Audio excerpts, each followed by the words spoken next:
Hola, en este video vamos a abordar un tema relacionado con clasificación inteligente de datos. Es un tema previo a Machine Learning, así que vamos comenzando. En este video vamos a abordar tres herramientas que necesitamos para Machine Learning. Una va a ser Python, Anaconda y Jupyter Notebook. Vamos a comenzar con Python. Python es un lenguaje de programación interpretado. ¿Esto qué quiere decir? Bueno, al contrario que los lenguajes de programación compilados, Python no requiere ese proceso de compilación en el cual se traduce todo el código al lenguaje máquina. Esto es una ventaja y una desventaja. Es una ventaja para el programador, ya que se puede ejecutar el código de una manera mucho más rápida, evitando ese paso de compilación.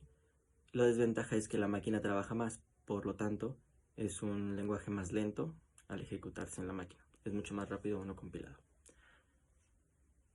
También otro detalle que podemos encontrar en los lenguajes interpretados es que como se va traduciendo el código conforme se va ejecutando, no tenemos la certeza de que el código haya quedado correctamente escrito. Es decir, podemos tener errores de sintaxis y no darnos cuenta hasta el momento de ejecución. Por eso en este tipo de lenguajes se requiere tener un buen proceso de pruebas o testing para evitar cualquier problema relacionado con sintaxis que no sea detectado a tiempo. Otra característica que tiene Python es que es sencillo de aprender. Esto debido a que su sintaxis es muy similar al inglés. Entonces es sencillo de aprender en comparación con otros lenguajes como C++ o C, que tienen un poco más de estructura complicada, se puede decir. No tanto, pero sí. También tenemos la ventaja, no sé si decirlo así, de que no tiene punto y coma. Y el punto y coma siempre nos da problemas. No sé por qué. Ahora, asimismo, Python tiene ya una gran cantidad de bibliotecas especializadas en Machine Learning, por lo que podemos encontrar prácticamente todos los algoritmos de aprendizaje automático. Bueno, quizá no todos, pero una gran cantidad, como lo son redes neuronales, KNN, clustering, también algoritmos de clustering y algunos más. Pero tiene muchas bibliotecas diseñadas para Machine Learning, así que por eso es uno de los lenguajes preferidos para iniciar con este mundo del Machine Learning. Ya tiene muchas cosas predefinidas para empezar a trabajar. Y bueno, eso fue Python. Ahora vamos a seguir con Anaconda. Anaconda es una distribución libre de los lenguajes Python y R. Entonces, descargando Anaconda ya tenemos Python en nuestro sistema, se puede decir, en Anaconda ya. También podemos instalar Python individualmente o aparte, instalándolo desde su página oficial. Anaconda, aparte de tener Python y R, lo que nos permite es tener una administración de múltiples entornos de trabajo. ¿Esto por qué es importante? Bueno, cuando estamos trabajando con ciencia de datos o Machine Learning, en muchas ocasiones necesitamos tener múltiples entornos con diferentes configuraciones. Por ejemplo, en algunos podemos necesitar Python 3.9 y en otros podemos necesitar una versión más vieja de Python, una versión 2. Y algo. ¿Por qué? Porque conforme van avanzando las versiones, algunos comandos o códigos se vuelven obsoletos y no funcionan en todas las versiones. Por ello es conveniente tener esta posibilidad de manejar múltiples entornos y de esta manera poder ejecutar códigos de diferentes versiones de Python o con diferentes configuraciones de entorno. Sí, esto debido a que también tenemos muchísima información de Data Science y no toda está en la versión más reciente de Python. Por esto también es conveniente tener la capacidad de poder ejecutar todos estos códigos que tenemos de ejemplos y aprender de ellos y poderlos implementar en las versiones más nuevas, porque no siempre la versión más nueva es la mejor. También eso, la estabilidad puede ser un factor. Asimismo, Anaconda ya viene con una gran cantidad de paquetes para esto de Machine Learning. Si no es Anaconda, si tenemos únicamente Python, tenemos que instalar manualmente cada paquete que vayamos necesitando. Y Anaconda ya viene con un conjunto de paquetes preinstalados que nos permiten iniciar directamente con Machine Learning. Y vamos a finalizar nuestra explicación de estas tres herramientas con Jupyter Notebook, el cual es un proyecto de código abierto, es gratuito, podemos utilizarlo sin ningún costo y va a ser 100% gratuito por siempre, según ellos. Entonces, lo que nos ofrece Jupyter Notebook es un entorno de trabajo interactivo. Esto quiere decir que tenemos un entorno en el que podemos trabajar y estarle moviendo mientras corremos las cosas.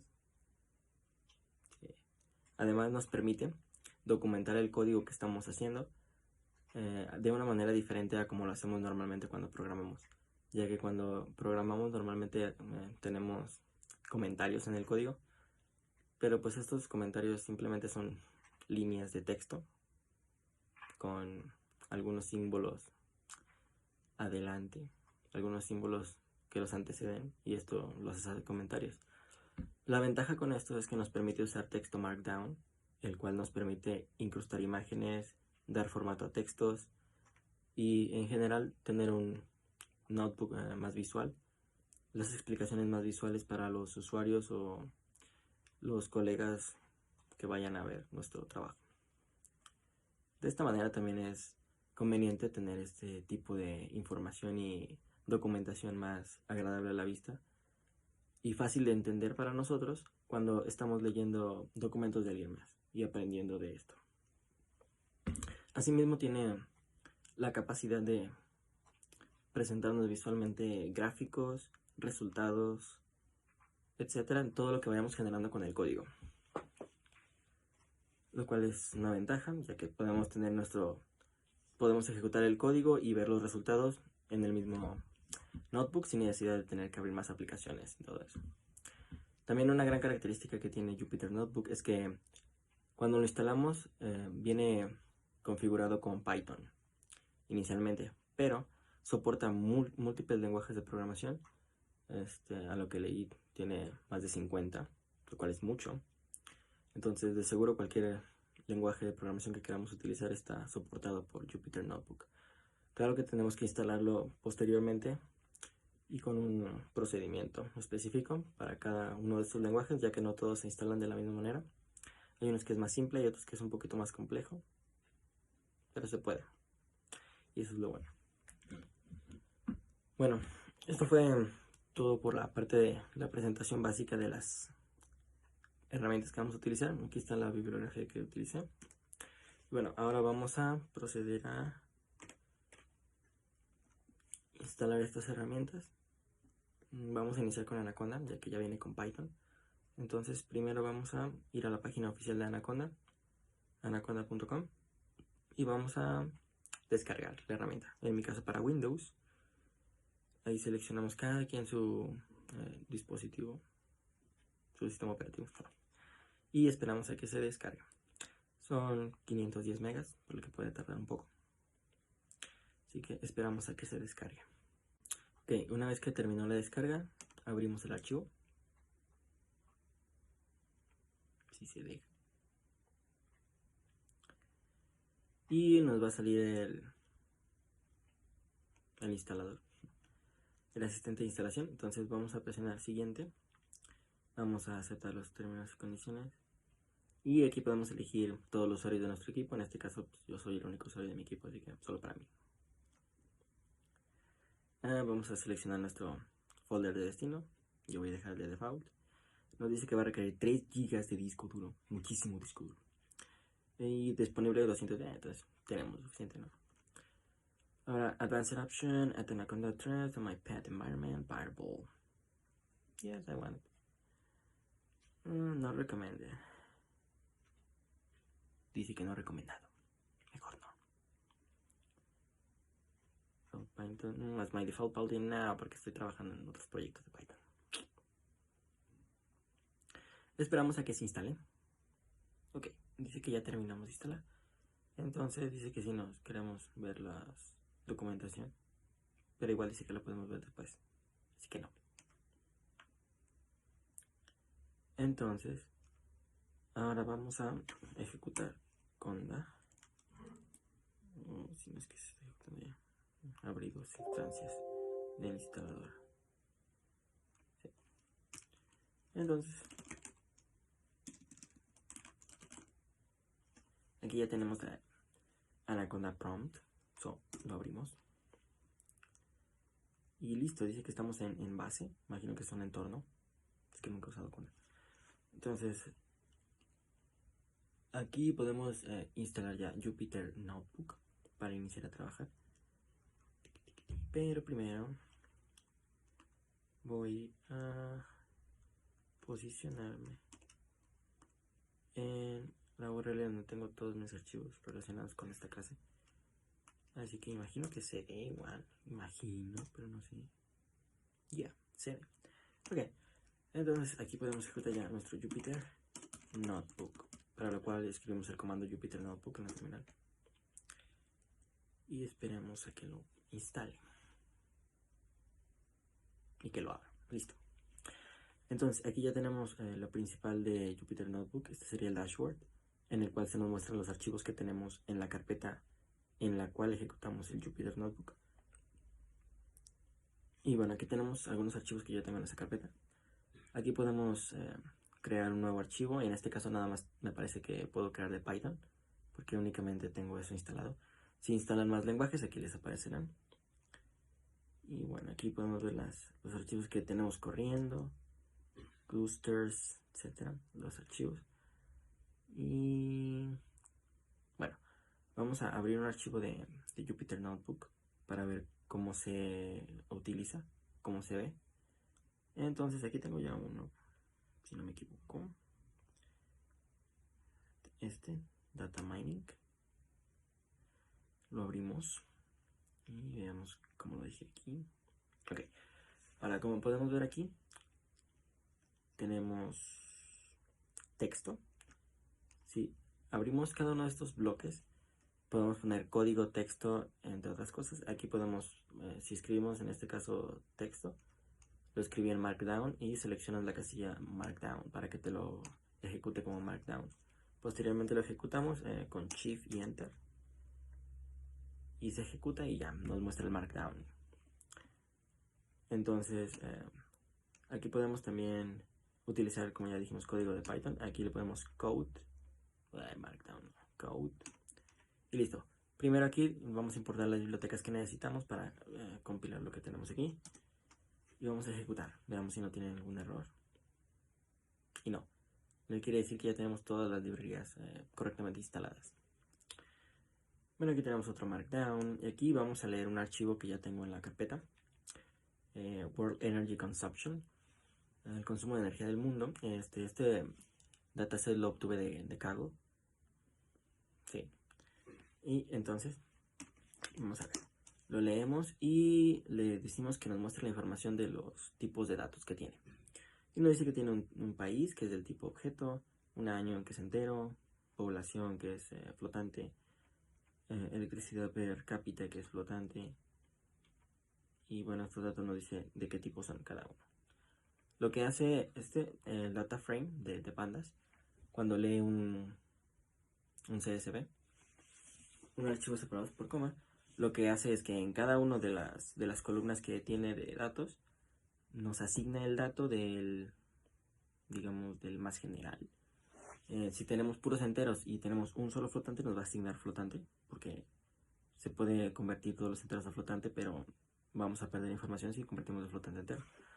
Entonces toma el más general que tiene. Ahora, aquí vamos a dar un ejemplo de exploración de los datos.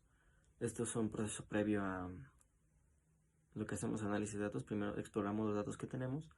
Posteriormente se tendría que hacer el procesamiento ya de los datos. En caso de que tengamos algo que no nos gusta, que nos haga ruido, tenemos que procesarlo antes de iniciar el proceso de Machine Learning. Entonces primero vamos a conocer los datos que tenemos. Aquí por ejemplo le ponemos info.shape e info en mi variable que creé con el dataset. Y nos dice que tiene 17.432 filas con 6 columnas. Es decir que tenemos 17.472 registros y cada uno tiene 6 datos. Sí. Si damos la información, nos dice la información de la variable. Entonces tenemos que es de la clase pandas. Es una instancia de pandas.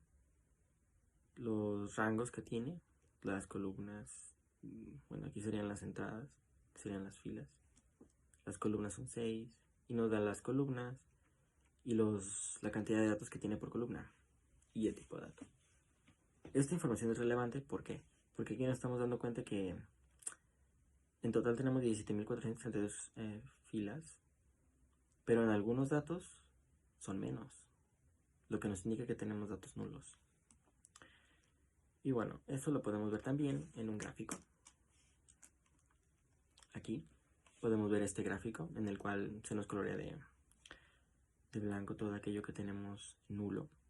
Para visualizarlo mejor gráficamente, esto es más rápido. Aunque si tenemos pocos datos nulos, realmente es muy poco perceptible.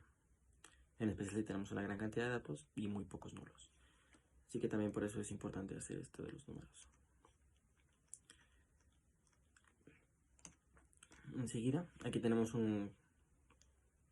se inicia un algoritmo en el cual obtenemos datos que queremos tener a la mano procesados.